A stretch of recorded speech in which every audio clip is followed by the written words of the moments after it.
한 고아가 있었습니다. 평생 거리에서 구걸하며 노숙하며 살았습니다. 온갖 천대와 멸시를 다 받았죠. 심지어 자신이 누군지도 몰랐는데 어느 날 한 사람이 그를 찾아왔습니다. 그리고 편지를 건네면서 당신은 왕의 아들입니다. 왕께서 당신을 찾고 있습니다. 처음에는 믿을 수가 있어야죠. 근데 그 편지를 열어보니까 출생을 증명하는 거, 그 다음에 왕의 인장이 분명히 찍혀 있었습니다. 바로 왕궁으로 초대되었고요.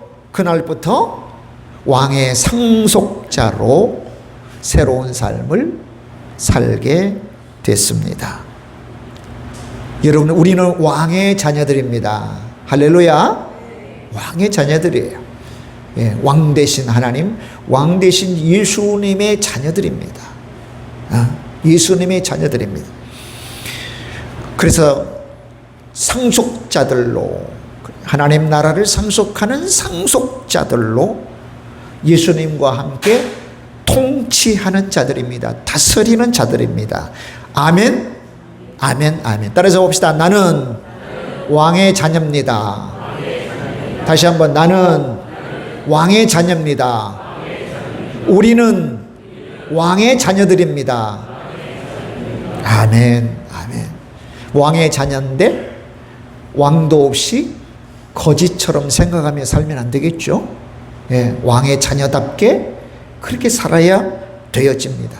오늘 요한계시록 전체 흐름을 보면, 사도 요한, 예수님의 제자 사도 요한이 반모라고 하는 섬에 유배되어서 계시를 받잖아요.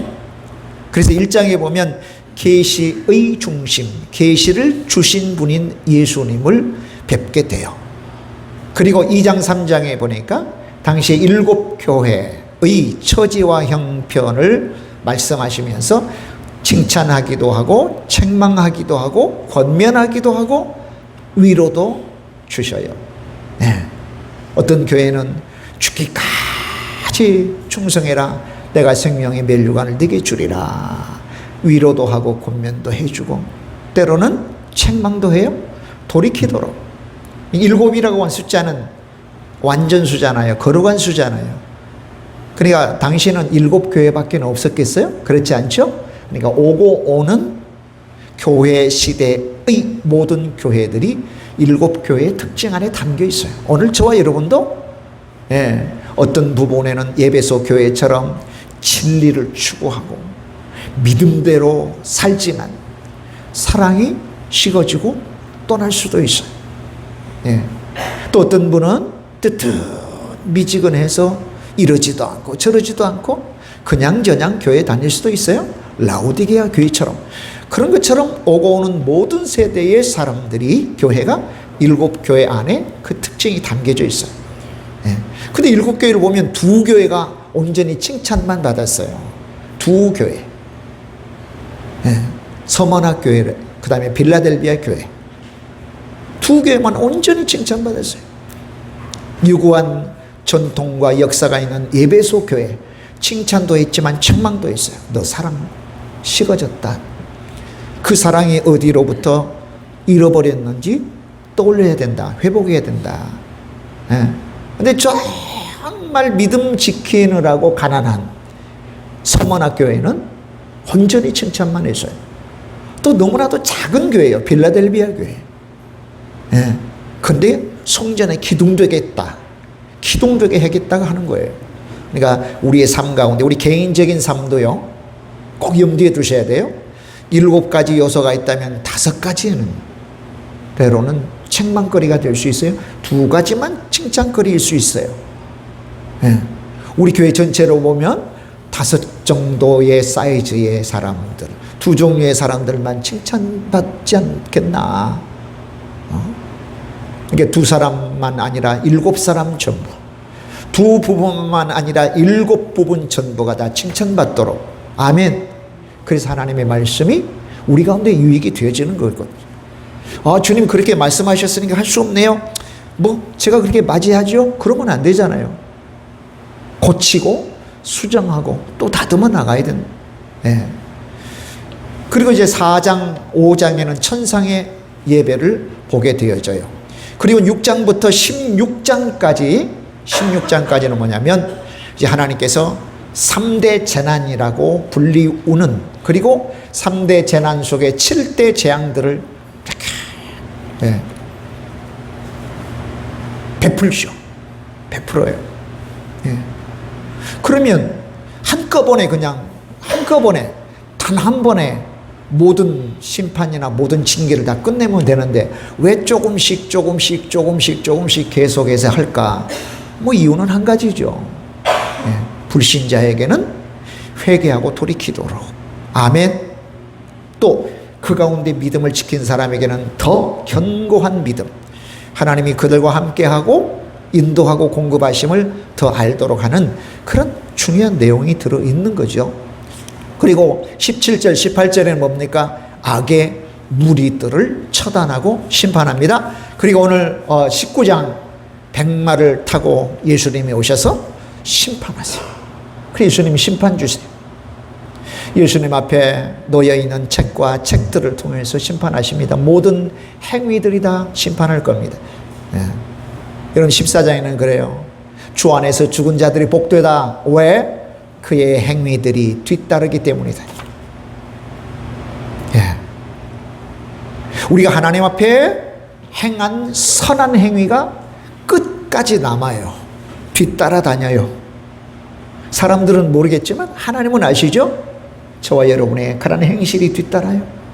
근데 예수님을 믿으면서 주 앞에 눈물도 또 땀도 때로는 피도 흘린, 그러면서 주 앞에 믿음의 행실로 산 모든 삶이 없어진다, 남는다?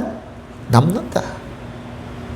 그래서 주 안에서 죽은 자들이 복되다 그래요. 자, 오늘 20장입니다. 뭡니까? 사단을 결박한 후에 성도들이 왕노릇한대요. 왕노릇한다. 그 왕은 예수님 한 분이시잖아요. 하나님 한 분이시잖아요. 그러니까 그 통치에 참여한다, 동참한다, 영광을 얻는다라고 하는 뜻이죠. 심판에 동참한다. 그 다음에 통치에 참여한다. 또 우리 주님이 얻으실 영광 함께 얻는다라고 하는 게 왕노릇, 통치한다라고 하는 그런 의미라고 말이죠. 얼마나 영예스러운 겁니까, 여러분? 우리가 왕노릇 하다고 하는 거예요. 왕의 상속자들 맞죠, 그죠? 할렐루야. 왕이신 하나님의 자녀들 맞는 거예요. 근데 인양전양 대충 신앙생활하면 왕노릇 하겠습니까? 그렇지 않죠. 그리고 이제 21장 22장은 심판한 후에 베풀어질 영생 복락이 21장 22장에 기록되어 있습니다. 그러니까 전반적으로 요한계시록은 믿음을 지키느라고 수고하고 힘들고 또 박해 가운데도 참아내는 사람에게 이후에 결말, 궁극적으로는 상급이 기다리고 있다, 생명이 기다리고 있다라고 하는 소망을 주기 위하여 기록된 것이라는 말이에요. 이런 점을 우리가 요한계시록을 통해서 알면 좋겠습니다. 지금까지 쭉 요한계시록을 살펴봤는데 저와 여러분의 삶이 뭐가 회복되어야 될까요? 여러분 요한계시록을 살펴보면서 믿음 가운데 사는 분은 더 믿음이 굳건해지고 견고해지고, 할렐루야. 세상이 자꾸 타협하기를 원하고 또 우리를 미혹하여 믿음에서 떠나려고 하는 그런 분들은 잘 분별해서 주의 말씀이 내게 있는데, 계시를 통해서 주시는 소망이 내게 있는데 나는 이 소망에서 떠날 수 없어라고 하는 그런 믿음의 결단들 있어져야 될 줄로 믿습니다. 아멘, 아멘, 아멘. 자, 그러면 오늘 이제 본문이에요. 이제 본문을 내용 보면, 자, 사단이 결박된 후에 무적에게 감금합니다. 무적 없다. 저는 아래 저자예요. 보통 아래가 없어요. 갱은 뭐예요? 깊은 갱도예요. 갱도. 영어로 어비스라고 할까요? 심연. 아주 깊은 심연을 어비스라고 하잖아요. 그러니까 아비도스라고 하는 헬라에서 나온 단어거든요. 근데 무적행이 지옥은 아니에요. 무적행은 쉽게 말해서 하나님께서 심판하시기 전에 모든 악한 자들, 악한 영을 가두는 감옥이라고 보면 돼요. 무적행. 그래서 이제 우리가 20장을 보는데 20장이 되게 해석이 분분한 장이에요. 해석이 되게 분분해요. 의견이 되게 많아요. 그래서 쉽지 않는 해석의 장인데 그래도 우리가 붙잡아 나아가는 것이 있어요. 잘 또 전하고 잘 또 설명 들으시면 좋겠습니다. 자, 어쨌든 사단이 결박된 후에 무적행이라고 하는 영들의 감옥에 갇힙니다. 네. 그러면 1000년 동안 갇히는데 성도들은 어떻느냐? 부활하여 그리스도 예수님과 함께 왕노릇한다. 근데 4절에도 왕노릇할 것이다. 6절에도 왕노릇 할 것이다. 좀 특이하죠, 그죠? 그래서 오늘 그리스도와 함께 왕노릇 하리라고 하는 그 부분을 오늘 저와 여러분이 나누면서 은혜 받기를 원합니다. 할렐루야. 아멘이죠? 아멘, 아멘. 자, 1000년이 여러 가지로 해석돼요. 1000년. 이 여러 가지 해석 때문에 요한계시록 20장이 참 힘들다라고 생각되시는 거거든요. 자, 문자로 1000년을 볼 거냐? 1000년 동안 왕노릇 한다 그러니까. 그래서 1000년 왕국 그러잖아요. 1000년. 왕국은 하나님 나라지 않습니까? 1000년 동안 통치되어지는 하나님 나라. 문자로 1000년을 볼 거냐? 아니면 상징으로 볼 거냐? 자, 문자로 보는 거에 따라서 해석이 달라지고 상징으로 보는 거에 따라서 해석이 달라져요. 그 다음에 이 1000년을 예수님이 재림하시기 전에 1000년으로 볼 거냐, 예수님이 재림한 이후에 1000년으로 볼 거냐에 따라 또 의견이 달라져. 근데 자, 20장을 시작하면서 그러잖아요. 큰 쇠사슬로 한번 보세요. 큰 쇠사슬로 우리가 생각하고 상상하는 쇠사슬, 그걸로 사단을 묶을 수 있나요? 여러분 어때요? 그러니까 문자적으로 해석하는 게 좀 무리가 있다 싶어요. 그죠? 쇠사슬로 어떻게 사단을 꽁꽁 맵니까? 그러니까 문자적으로 해석하는 데는 상당히 무리가 있다. 그래서 이것은 1000년이라고 하는 것도 상징과 의미가 부여되어지고, 물론 쇠사슬도 의미가 보여지고 무적행이라고 하는 것도 의미가 보여된단 말이죠. 장소의 의미도 있지만 궁극적으로 무적행이 말하는 것은 무엇인가를 이제 우리가 오늘 살펴보려고 합니다. 그러니까 이 1000년이라고 하는 것을 문자적으로 보는 사람들이 해석하는 거, 아니 문자가 아니라 상징으로 보는 사람이 해석하는 그런 해석법이 있다는 거죠. 근데 전통적으로 보면 이 1000년은 문자가 아니라 상징이에요. 그래서 우리가 보는 입장도 문자로 보는 게 아니고 상징으로 보아 이 말씀들을 살펴보려고 합니다. 그야말로 그렇죠. 전통적인 해석 방법이요. 우리가 잘 아는 어거스틴 있잖아요. 성 어거스틴, 아우구스티누스. 주후 4세기에 놀라운 신학자예요. 이 어거스틴으로부터 비롯해서 로마 캐톨릭도 바로 이 상징의 의미를 담아요. 그리고 동방정교도 그렇고요. 또 개신교 중에 개혁적인 그런 많은 개신교의 그런 교파들이 1000년을 문자로 보지 않고 상징으로 봐요. 1000년을. 여러분 1000이라는 숫자는 어떻게 시작돼요? 10이라는 숫자 시작되죠. 그죠? 10 곱하기 10 곱하기 10. 10의 3승이에요. 이 10이라는 수는 만수예요. 완전수예요. 그럼 1000년이라고 하는 것은 사실은 어떻게 해요? 헤아릴 수 없는 많은 수. 이렇게 표기가 돼요. 옛날에는 우리 문자도 처음에는 상형 문자로 시작되잖아요. 동물 같은 데 보면 뭐 사슴 그려지고 물고기 그려지고 그건 전부 다 사냥을 의미한 거거든.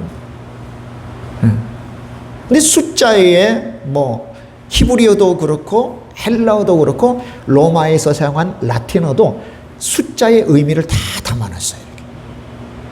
1이란 숫자는 하나님 숫자, 뭐 3은 삼위일체 숫자, 그 다음에 4는 사방의 숫자, 뭐 6은 불완전한 숫자, 뭐 이런 의미의 내용을 다 담아서 숫자를 사용했고, 또 숫자 노름도 당시에는, 초기교회 당시에는 성행을 했단 말이죠. 그러니까 이 요한계시록의 의미, 계시의 의미도 숫자 속에 집어넣었어요. 그래서 어떤 교회는 문자 그대로 해석도 되지만 숫자가 의미하는 그 의미를 끄집어내야 되는 그런 문제도, 그 측면도 없지 않아 있는 거거든요. 자, 그러니까 전통적으로는 대단히 많은 대다수의 사람들이 이 천년을 상징으로 보았다. 상징으로 봤다. 자, 물론 이제 조금 있다가 우리가 이걸 무천년설이라고 하는데, 무천년의 입장에서 오늘 본문을 다시 한번 상세하게 설명을 할 기회가 있을 겁니다. 자, 그래서 이제 이 천년이라고 하는 것은 뭐냐면 왕국이니까 하나님께서 통치하는 나라인데, 그 천년은 뭐냐면 예수님이 오신 이래로부터 다시 오실 그 사이, 예수님께서 초림 첫 번 성탄으로 오신 이래로부터 그 다음에 예수님이 다시 오시는 재림의 사이를 천년으로 보고 있다. 천년을 보고 있다. 예수님의 나라는 하나님 나라지 않습니까? 그러나 하나님 나라는 언제 와요? 이미 왔어요. 우리 지금 하나님 나라 가운데 살고 있는 거예요. 왜냐하면 예수님의 통치를 받잖아요. 예수님이 말씀하신 거 기도해라 할 때 아멘 하고 기도하잖아요. 예수님의 몸인 교회 열심히 섬겨라, 아멘. 좀 참을래? 그러겠습니다. 염려하지 말래? 아멘. 그리고 기도하겠습니다. 다 예수께서 말씀하시는 그 말씀을 들어 순종하는 거거든요. 이게 통치받는 거예요. 그럼 우리가 완전하게 통치를 받나요? 그렇진 않아요. 그건 하나님 나라가 문제가 있는 게 아니고 우리가 문제가 있어서 그래요. 그래서 보통 표현하기로 하나님 나라는 이미 왔으나 아직 완성되지 않았다. 그래서 이 천년은 그리고 우리가 사는 이 교회 시대는 이미와 아직 사이에 있다라고 보는 거예요. 그래서 천년은 뭐냐면 교회 시대를 이야기하고 있다는 기본적인 생각을 가지고 보면 좋겠습니다. 자, 그러면 오늘 4절도 그렇고 6절도 그렇고 그리스도와 함께 왕노릇 하게 된다고 그랬습니다. 언제 동안? 천년 동안. 우리가 사는 동안에 이 교회 시대에 주님이 오셔서 구속을 이루시고, 십자가에서 구속을 이루시고 예수님의 영이신 성령님을 보내주셔서 교회가 시작된 이래 예수님께서 다시 오셔서 온전한 구원을 허락하시는 그 사이 교회 시대에 어떻게 하느냐? 우리가 예수님과 함께 왕노릇 한다는 것입니다. 왕노릇. 그러면 함께 왕노릇한 이유가 있을 거 아니에요. 네 가지예요. 첫 번째는 뭐냐면 왕이신 예수님의 나라가 세워졌기 때문에 그렇습니다. 자, 예수께서 십자가를 지시고 그리고 부활하심으로 하나님 나라, 즉 예수님의 나라가 세워졌기 때문입니다. 예수님은 왕 중의 왕이십니다. King of Kings입니다. 예수님께서 지신 십자가와 부활로 사단의 권세가 꺾였습니다. 예수님의 승리가 선포된 거죠.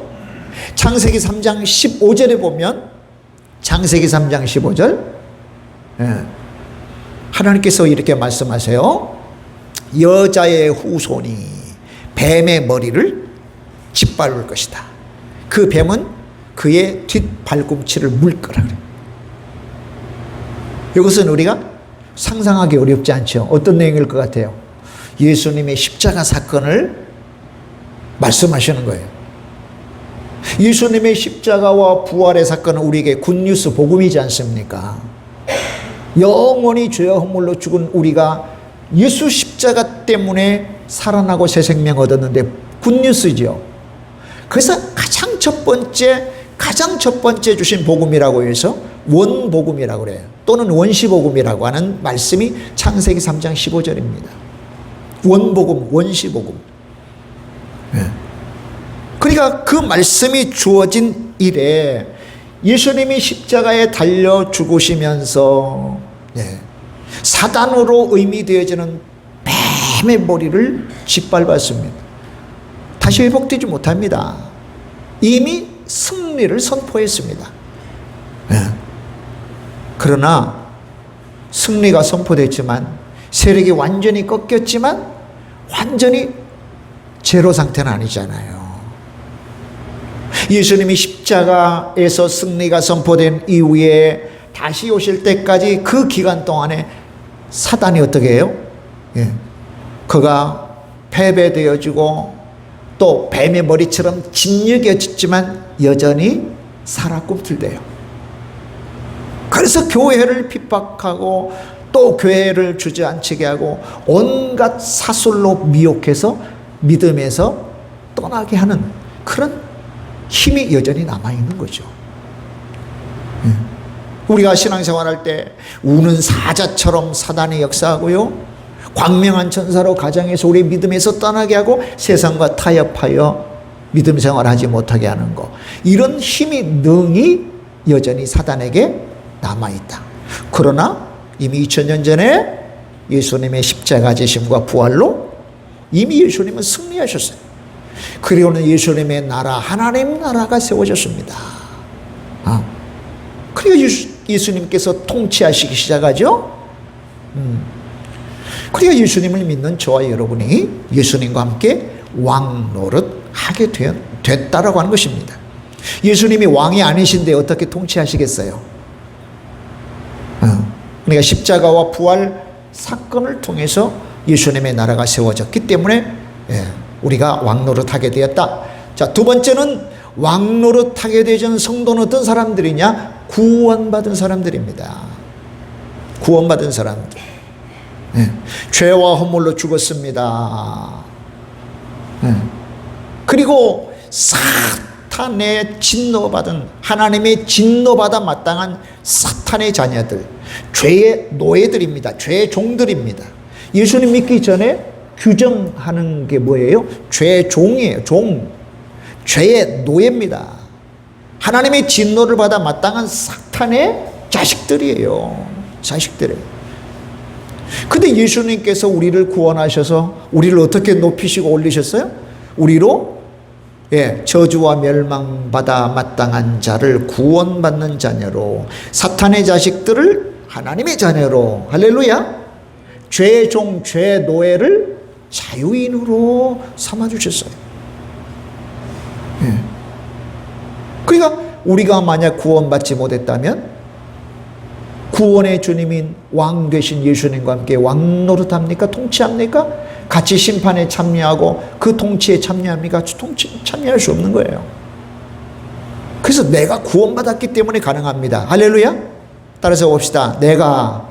우리가 구원받았기 때문에 왕 노릇합니다. 아멘, 아멘, 아멘, 아멘, 아멘. 그 다음에 세 번째는 뭡니까? 하나님의 약속이 성취되었기 때문에 그렇습니다. 하나님의 약속이. 창세기 1장 28절, 생육하고 번성하고 충만하고 정복하고 다스리라.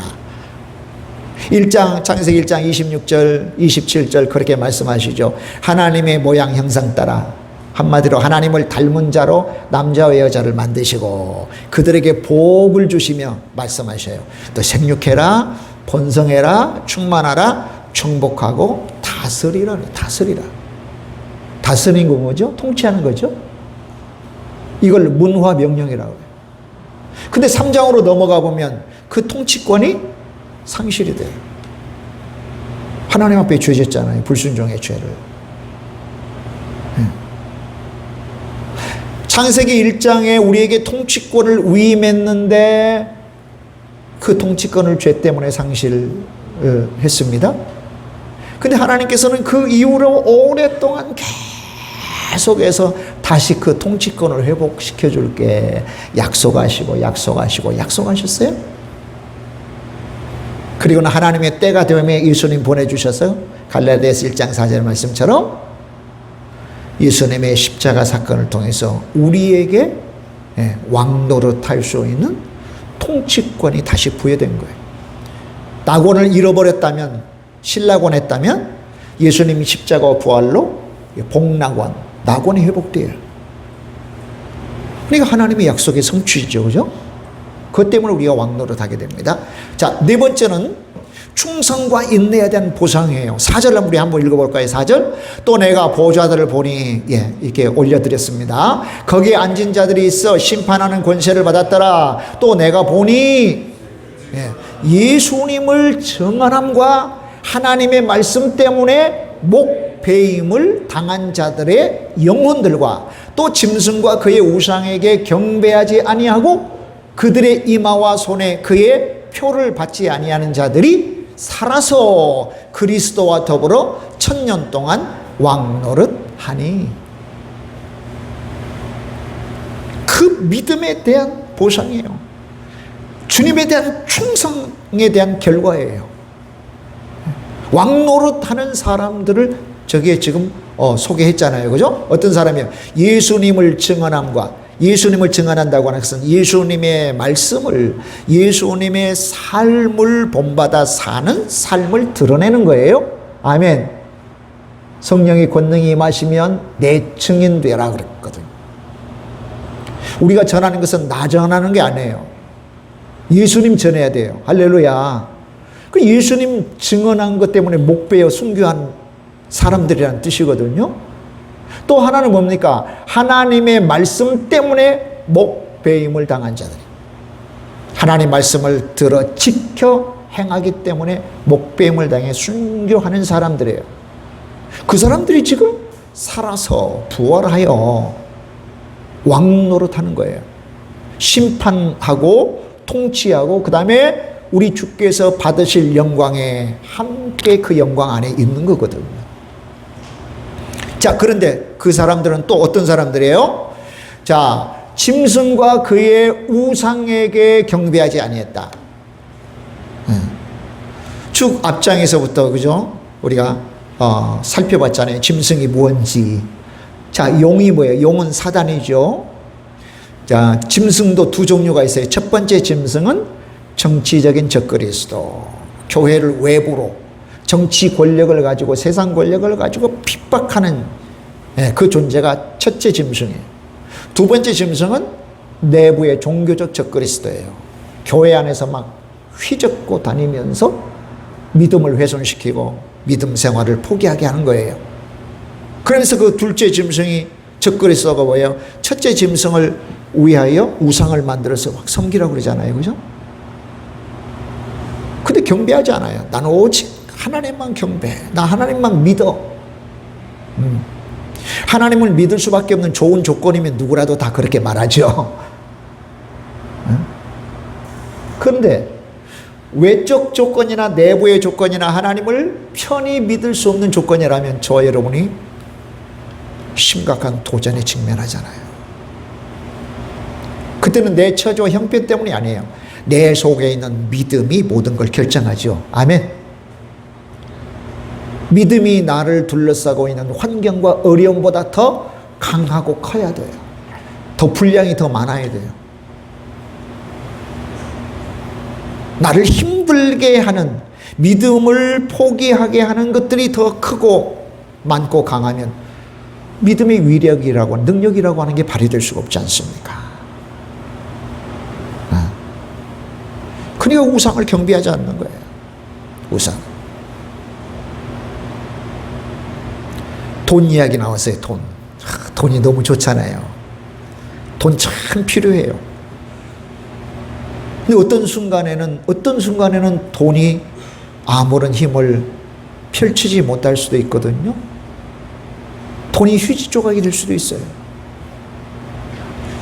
근데 오늘 우리는, 대다수의 사람은 그 돈 때문에 내가 가지고 있는 기회, 가지고 있는 지혜, 지식을 다 쏟아부어요. 내가 평생 쏟아부은 그 돈, 한 걸음 더 나아가 재물이 과연 나를 살릴 수가 있느냐? 예수님께서 말씀하셨잖아요. 재물은 물신이다. 물의 하나님이다. 물질 하나님이다. 만몬이라고 했습니다. 그러니까 단지 돈은 돈이야 이 정도로 생각해서는 안 된다고 하는 거죠. 영향력이라고 하는 게. 근데 지금 짐승에게 경배하지 않는 거, 이거 쉬운 것이 결코 아니에요. 그리고 보세요. 그들의 이마와 손에 그의 표를 받지 아니한 자들. 표는 뭡니까? 인입니다. 도장입니다. 그게 우리의 눈으로 보이는 어떤 문자가 아니에요. 어떤 내용이죠? 표라고 하는 것은 이게 도장을 찍은 사람들의 소유권을 주장받는 거예요. 도장 찍으면 그쪽은 내 거야 그러잖아요. 그런 의미입니다. 그러니까 자, 인이나 표라고 하는 게 어떤 문자로 표식되어지는 게 아니고, 짐승의 표라고 하는 것은 뭐냐면 짐승이 말하는 거, 짐승이 말하는 거, 또 짐승이 요구하는 거, 짐승의 성품이나 짐승의 삶의 방향이나 이런 모든 것들을 짐승이 원하는 대로 살아야 된다. 그러니까 삶의 방식들을 짐승에 초점 맞추는 게 인이나 표란 말이에요. 오늘 우리가 찬양했잖아요. 내가 주인 삼은 모든 것 내려놓고 내 주 앞에 나아가. 우리는 예수 그리스도를 나의 주인 삼습니다. 그래서 우리는 어떤 표를 받아야 돼요? 하나님의 인, 하나님의 도장이나 하나님의 표를 받아야 된단 말이에요. 어디에? 이마에. 이마라고 하는 것은 우리의 삶의 전체를 나타낼 수도 있어요. 그래서 생각을 나타낼 수 있어요. 손은 뭐예요? 모든 행실을 나타낼 수 있습니다. 그러니까 우리 삶의 모든 방식은 바로 예수 그리스도 하나님에게 향해야 된다. 아멘. 그래서 우리는 하나님의 인, 하나님의 표를 받아 살아야죠. 짐승의 표 받고 짐승의 인 받아 살면 망한다. 근데 그걸 과감하게 거부한 사람들, 그 사람들이 살아서 그리스도 예수님과 함께 왕노릇 한다고 하는 내용이 바로 6절의 4절의 내용인 거예요. 그렇습니다. 충성과 인내에 대한 보상이에요. 오늘 저 지점이 굉장히 중요한 지점입니다, 여러분. 우리가 신앙생활 하면서 지금 현재 오늘 여기에 우리가 행한 모든 것은 장차 하나님 앞에 가서 뭔가를 결정하는 대단히 중요한 결정이 돼요. 그래서 저나 여러분이나 오늘 내가 기회가 없으면 내일 해도 되겠지라고 생각하지 않으면 좋겠어요. 오늘 내가 하지 않으면 내일도 못한다고 생각하면 좋겠어요. 할렐루야. 심지어는 오늘 내가 누리는 것조차도요, 오늘이라는 선물을 하나님께 주셨는데 오늘 내가 누리지 못하면 내일 못 누려요. 오늘같이 내일도 그대로 되리라고 보통 사람이 생각하는데 그렇지 않습니다. 오늘과 내일은 다른 날이에요. 그러니까 하나님이 내게 주신 복과 은혜를 누리는 날도 오늘 여기에서 해야 되고, 그 다음에 그리스도 예수님과 함께 왕노릇하게 되어지는 조건, 네 번째 조건인 충성과 인내에 대한 보상을 받는 것도 오늘 내가 여기에서 해결받아야 되는 거예요. 아멘입니까? 할렐루야. 아멘. 아멘. 그래서 왜 우리가 그리스도와 함께 왕노릇을 하게 되었는가? 첫째는 예수님의 나라가 세워져, 왕 대신 예수님 나라가 세워졌고, 그 예수님이 우리를 구원하셔서 우리가 구원에 참여했기 때문에 그래 하고, 그 다음에 왕노릇 하게 될 거라고 하는 하나님의 약속이 성취되었고, 성취가 안 됐으면 안 되겠죠? 그 다음에 뭐 이 사람 저 사람이나 다 왕노릇 한 게 아니고 충성과 인내, 그 믿음을 철저히 지키는 사람, 구체적으로 우상에 숭배하지 않고 또 짐승의 표와 인을 받아 살지 않는 사람들, 이 사람들만이 그 심판에 참여하고 동참하고 그 영광을 받는 일에 동참하게 된다는 것을 말하고 있는 거예요. 자, 이제 무천년의 입장에서 보는, 즉 천년이라고 하는 것, 무적행이라고 하는 것, 사슬이라고 하는 것, 이런 것들을 문자로 보지 않고 상징과 의미로 본, 그래서 이 내용을 해석하는 내용들을 우리가 살펴봅니다. 잘 들어오시면 좋겠어요. 자, 첫 번째 무적행이에요. 무적행은 그야말로 밑뚜껑이 없는 거예요. 밑바닥이 없는 거예요. 한없이 깊은 심연의 심연이라고 볼 수 있겠죠. 깊이. 성경에는 무적행이 이곳에만 나와 있는 단어가 아니에요. 몇 군데 더 나와 있어요. 네. 영들의 감옥이라고 보면 좋겠어요. 영들의 감옥. 자, 그러면 이 무적행은 뭐냐면 어떤 일정한 장소가 아니라 예수님의 십자가와 부활로 인하여 사단이 치명상을 입고 그의 활동이 제한된 것이라고 의미가 되겠죠. 그죠? 감옥에 갇힌 사람이 무슨 활동을 합니까? 감옥에 갇힌 자들이 무슨 활동을 해요? 아무 활동 못하죠. 자, 그러나 여러분, 뱀 머리가 짓이겨져도 그 꿈틀꿈틀한 위력이 보통 위력이 아니에요. 예. 그러나 치명적인 아주 치명적인 상처, 죽어갈 수밖에 없는, 소멸될 수밖에 없는 그런 상태가 선포되었다 할지라도, 그러나 능히 교회인 저와 여러분을 무너뜨리기에는 남아있는 여력이 적지 않다는 걸 꼭 생각하셔야 됩니다. 자, 천년왕국입니다. 1000년 동안. 자, 3절, 5절, 6절에 소개됩니다. 예수님께서 처음 오신 2000년 전에, 그죠? 베들레헴에서 오신 이래로 다시 오실 때는 언제인지 몰라요. 그 사이를 1000년이라고 한다. 문자적 1000년이 아니다. 교회 시대를 1000년이라고 말하고 있습니다. 자, 그러면 사단이 미혹하지 못한다는 의미는 뭐냐? 3절하고 8절입니다. 자, 예수님의 십자가와 그 다음에 십자가 지심과 부활 사건으로 말미암아 사단이 치명상을 입었기 때문에 교회에 어느 정도 해를 끼치긴 해요.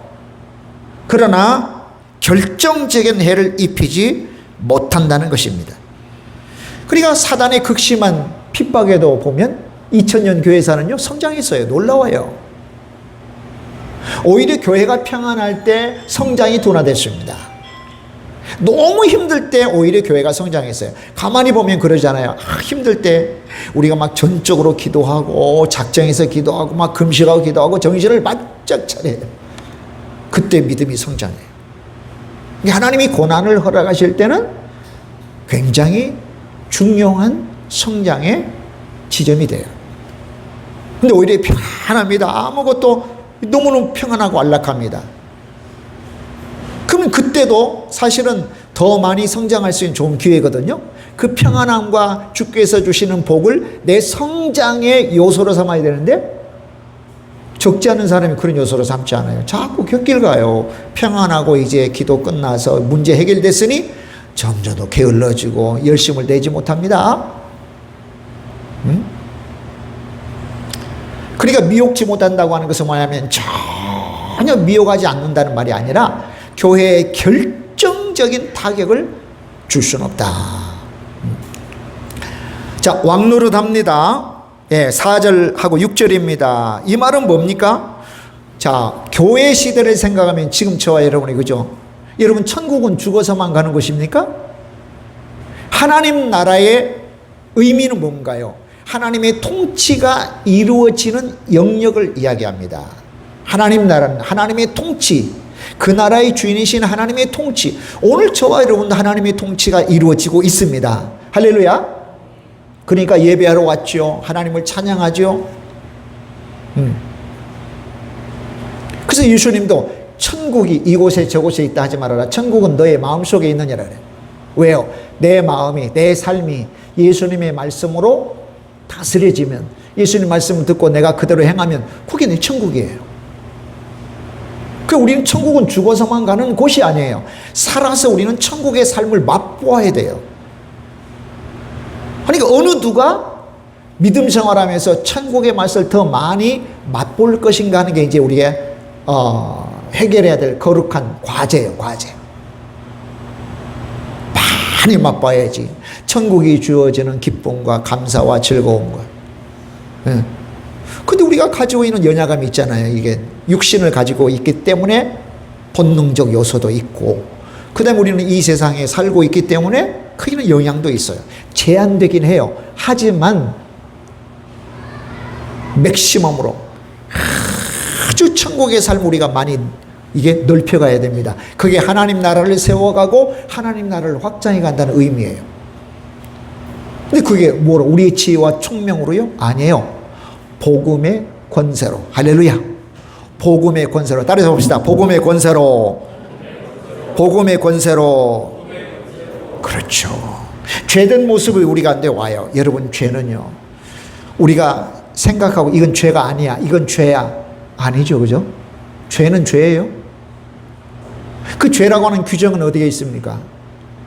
성경에 보면 성경에 기록됐고요, 우리 대한민국에는 대한민국 헌법에 기록됐어요.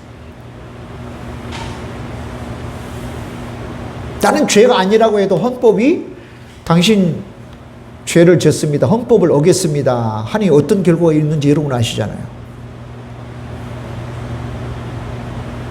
그렇다면 저와 여러분이 나 저거 죄 아니야, 큰일 나죠. 근데 복음이 우리 가운데 왔을 때는 죄라고 하는 게 분별이 돼요. 저거 죄지면 큰일 나.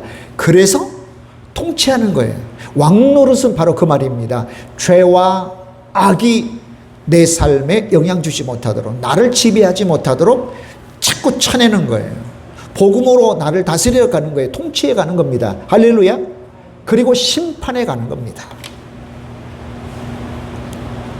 그러면 주께서 주시는 영광 가운데 우리가 살게 되죠. 이게 왕노릇이라고.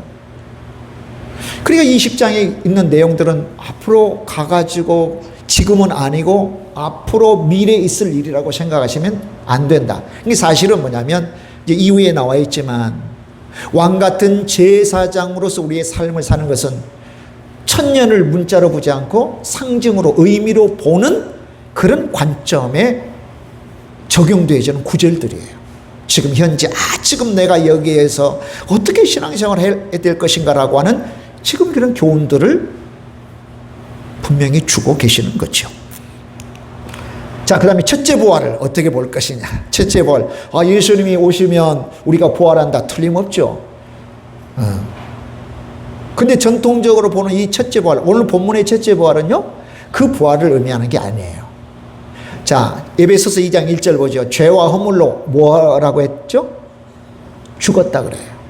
죄와 허물로 죽었던 너희를 살렸다. 살림을 부활이라고 보는 거예요. 거듭나는 거예요. 새 생명 우리가 얻는 거예요. 이게 첫째 부활로 보는 거예요. 그럼 우리는 다 지금 첫째 부활한 사람들이죠? 아멘이에요? 지금 첫째 부활한 사람들이에요. 지금도 우리는 예수님과 함께 왕노릇하는 사람들이에요. 물론 온전한 하나님 나라가 이루어져서 통치하는 그런 때가 반드시 오죠. 그때도 분명히 왕노릇하지만 여기에서 지금 왕노릇 해가고 있는 거예요. 그러니까 20장 오늘 본문 1절 6절 또는 더 확장되어 가는 것은 앞으로 미래에만 있어지는 일이 아니다. 현재 지금 우리가 적용해 나가야 되는 그런 부분이라는 겁니다. 내가 예수님과 함께 지금 왕노릇해. 내가 복음의 권세를 가지고 내가 통치해. 내가 나를 다스려 가야 돼. 할렐루야. 내가 살고 있는 이곳을 내가 다스려야 돼. 무엇으로요? 복음으로. 그러니까 전혀 세상의 왕이나 권세자들이 통치하는 개념과 완전히 다르잖아요. 자, 사단이 잠깐 놓입니다. 3절하고 7절 말합니다. 자, 아까 말한 것처럼 무적행이라고 하는 곳에 가둬놓습니다. 즉 사단이 세력을 온전히 펼치지 못하도록. 근데 잠깐 노임받는데요. 그럼 이 잠깐 노임받는다는 것은 어떤 뜻이냐. 사단은 결국 멸망되죠. 그죠? 그러니까 멸망되기 직전에 사실은 멸망되려고 잠깐 놓이는 거예요. 예수님께 대들려 아무리 해도 소용이 없는 거죠. 하늘의 놀라운 권세를 가지고 멸망시키기 때문에 그렇습니다. 자, 그리고는 둘째 사망이 나와요. 둘째 사망. 둘째 사망의 해를 받지 않는다고 그랬거든요. 이 둘째 사망은 되게 많이 언급돼요. 6절, 10절, 14절, 그리고 21장 다음 장 8절까지 나와요. 그 둘째 사망은 한마디로 말하면 지옥을 의미해요. 지옥. 왜? 지옥을 둘째 사망이라고 언급됐기 때문에 그렇습니다. 그러니까 우리는 첫 번째 사망을 맞이하잖아요. 다 죽잖아요. 육신의 죽음. 근데 둘째 사망, 예수님 믿으면 둘째 사망에 이르지 아니에요. 그 말이에요. 둘째 사망, 지옥 가지 않는다는 것이죠. 둘째 사망의 해를 받지 않는다. 그리고 8절 9절 오늘 본문 밖에 나와 있는 거지만 최후의 전쟁, 곡과 마곡의 전쟁을 언급하고 있습니다. 그건 최후의 전쟁입니다. 그리고 10절 마지막은 마귀가 멸망하는 내용이 기록됐습니다. 이제 완전히 뭐예요? 마귀가 무저갱에서 뽑혀져 나와 예수님 심판주인 예수님에 의해서 완전히 심판받고 지옥에 던져지는 것. 이게 마귀가 멸망한다고 10절은 우리에게 설명합니다. 자, 보셔요. 이 무천년의 입장은요. 자, 하나님의 창조 사건이 있죠. 하나님의 창조, 인간의 타락, 그 다음에 예수님의 구속, 구원 사건을 굉장히 잘 설명하는, 그러니까 성경 전체의 맥락을 잘 설명하는 입장이에요. 그러니까 오랫동안 전통적으로, 그 다음에 굉장히 폭넓은 교단, 교파가 그걸 수용했어요.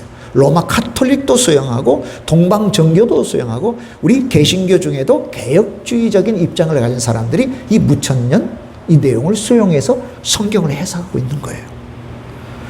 그리고 종말적인 사건하고요, 또 각 단계들과 대단히 합리적으로 조화가 되기도 하고요. 근데 다 온전히 다 포함되진 않아요. 약점이라고나 할까요? 단점이라고나 할까요? 그건 뭐냐면 어느 부분은 조금 비약적으로 해석한 부분도 없지 않아 있어요. 비약적으로.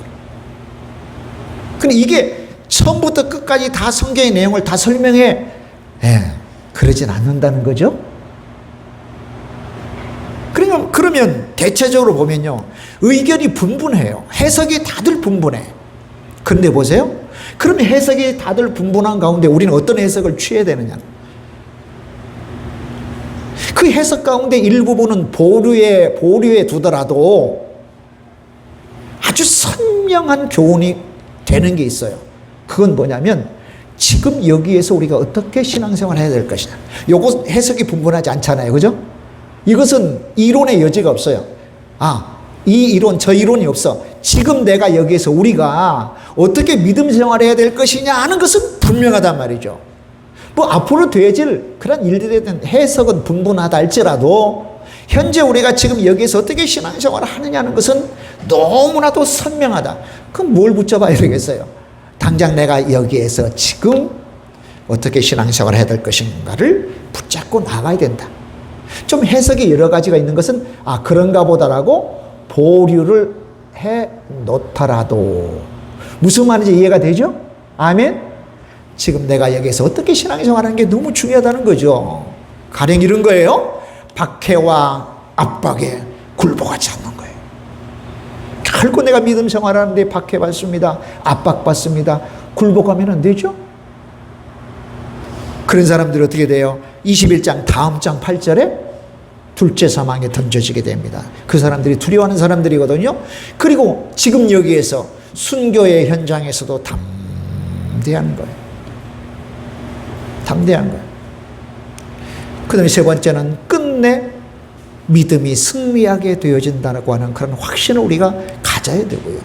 마지막은 하나님의 인, 짐승의 표와 인이 아니에요. 하나님의 인, 도장이나 하나님의 표를 받는 삶을 살아야 된다. 그 말은 뭡니까? 하나님의 말씀, 또 하나님의 성품, 그죠? 예수님의 말씀, 예수님의 성품, 예수님의 길이 우리의 삶의 방식이면서 목적과 목표가 되어야 된다는 거죠. 아멘.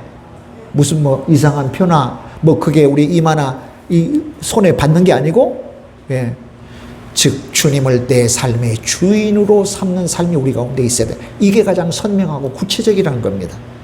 그래서 시간도 없을 뿐만 아니라 이런 설 저런 설 이렇게 여러분에게 말씀드리지 않는 이유도 참조만 하자. 아멘.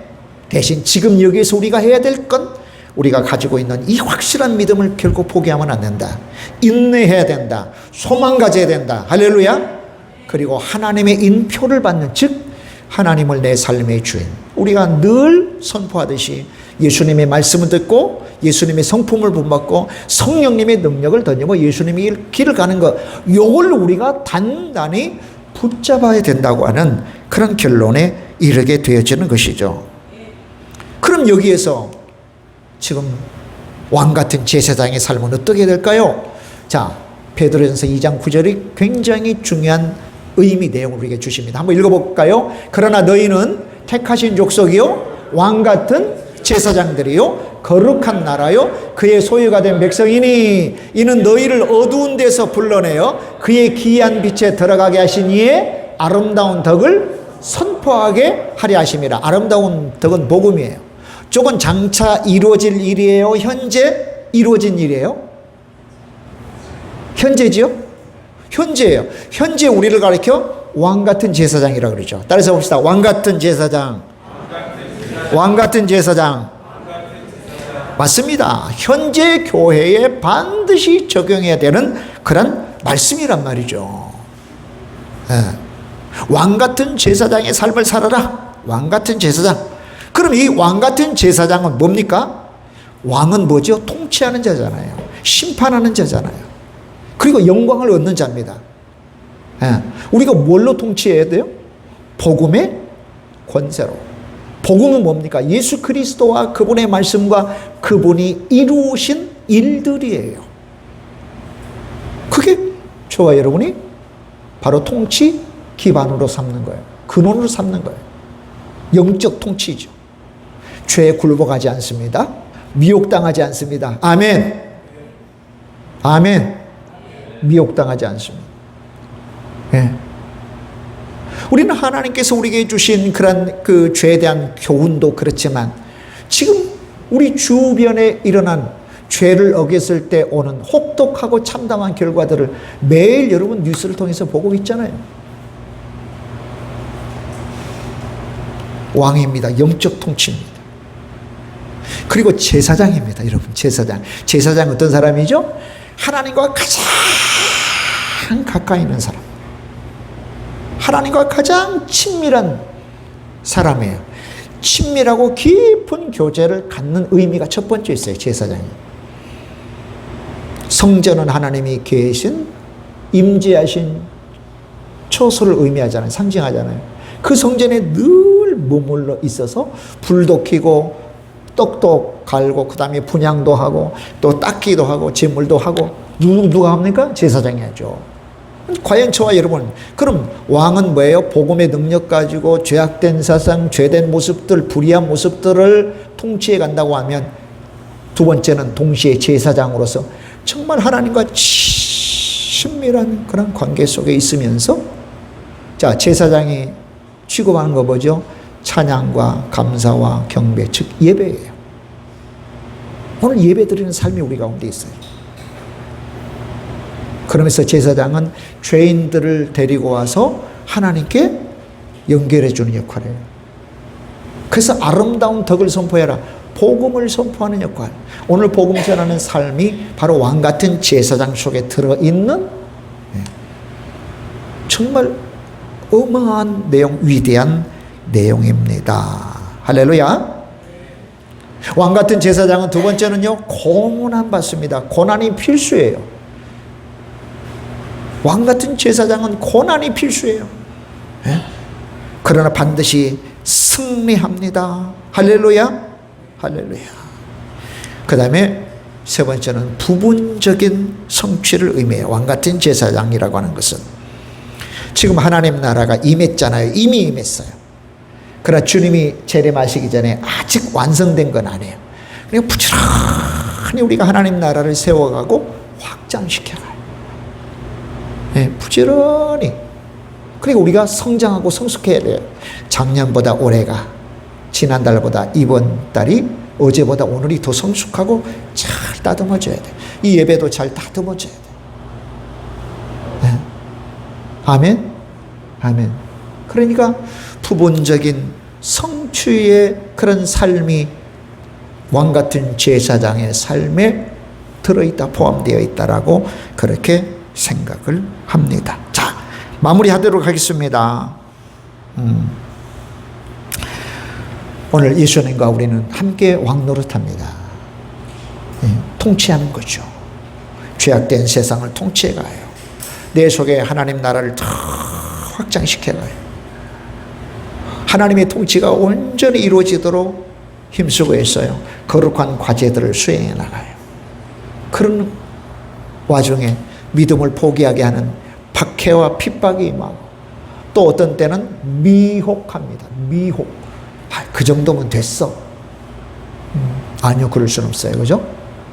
그러니까 내 속에, 우리의 삶 속에 하나님 나라가 온전히 이루어지도록, 하나님 나라의 그런 확장과 하나님 나라가 세워지도록 저와 여러분이 현재 지금 여기에서 요한계시록을 살피고 있지만 현재 여기에서 계시록이 우리에게 주시는 미래의 소망을 붙잡고 나아가는 게 대단히 중요하다.